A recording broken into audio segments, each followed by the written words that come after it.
Ya, selamat pagi.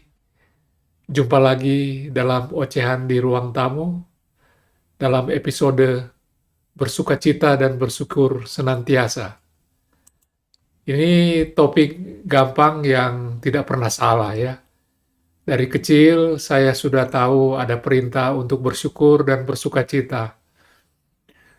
Persoalannya, saya ini tidak bisa mempraktekannya. Saya tentu pernah bersyukur, pernah bersukacita, bukan cuma pernah ya, sering. Tapi selalu atau senantiasa, enggak lah ya. Ada masa-masa sulit, kondisi kurang baik, ada kejadian yang tidak diinginkan, atau bahkan peristiwa politik, ekonomi, keamanan yang membuat kita tidak bisa bersyukur atau bersukacita. Tapi sebetulnya alasan utama kita tidak bisa bersyukur senantiasa atau bersukacita senantiasa itu karena harus ada penyebabnya. Tidak bisa ujuk-ujuk ya. Harus ada yang menyebabkan kita bersyukur dan bersukacita. Misalnya syukur baru kita lakukan kalau ada orang yang melakukan sesuatu yang istimewa kepada kita pas kita lagi butuh, karena orang itu, kebaikan orang itu bukan karena kita bayar, lebih karena dia menyayangi kita. Nah, itu kita bersyukur ya. Kalau sukacita agak sedikit susah ya. Kalau ada kejadian mujizat terhadap sesuatu yang kita inginkan dan kita tahu itu impossible gitu, terjadi. Nah, kita bersukacita seperti itu. Jadi, kita pikir-pikir ya, perintah untuk bersyukur senantiasa, bersukacita selalu itu memang bagus untuk kita ucapkan. Tapi rasanya tidak realistik. Karena alasan tadi itu tidak selalu terjadi, itu pikir saya gitu. Di situ salah saya.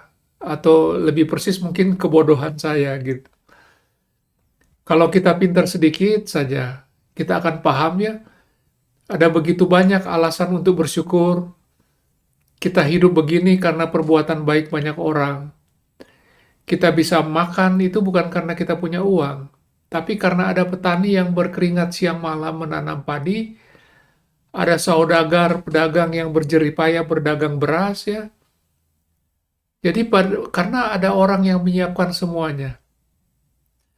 Apa yang ada pada kita itu semua itu sebetulnya hasil banting tulang ya, atau hasil keahlian dari orang lain. Bukan karena uang.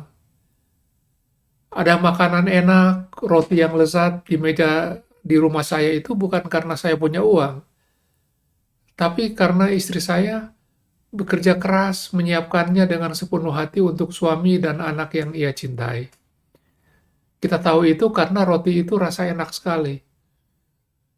Jadi, setiap detik itu hidup kita dipenuhi begitu banyak alasan untuk bersyukur selalu. Nah, sekarang sukacita bagaimana? Ya, saya rasa kita tersenyum sukacita misalnya kalau uang saya hilang, ketemu. Walaupun saya pikir mengapa waktu sebelum hilang saya tidak sukacita. Atau kita sakit, dokter sudah angkat tangan, kita sembuh. Nah, kita bersukacita ya. Tapi sebelum sakit, kita bersukacita, rasanya tidak sama sukacitanya. Jadi ada polanya ini. Polanya kita miliki sesuatu ya, harta, kedudukan, nama baik, kesehatan, kekuatan, kekuasaan, lalu hilang. Dan logika bilang itu tidak akan kembali lagi. Lalu kita berdoa pada Tuhan, minta Tuhan kembalikan, lalu Tuhan pulihkan. Nah, begitu dikabulkan kita bersukacita. Lah, kata orang pintar, ya mengapa harus tunggu mujizat Tuhan mengembalikan, mengapa harus tunggu hilang dulu? Mengapa tidak sekarang sebelum kejadian itu terjadi? Kita merasa sukacita yang sama ya. Terlalu lama kalau kita tunggu harus hilang dulu, baru ketemu, baru kita bisa sukacita.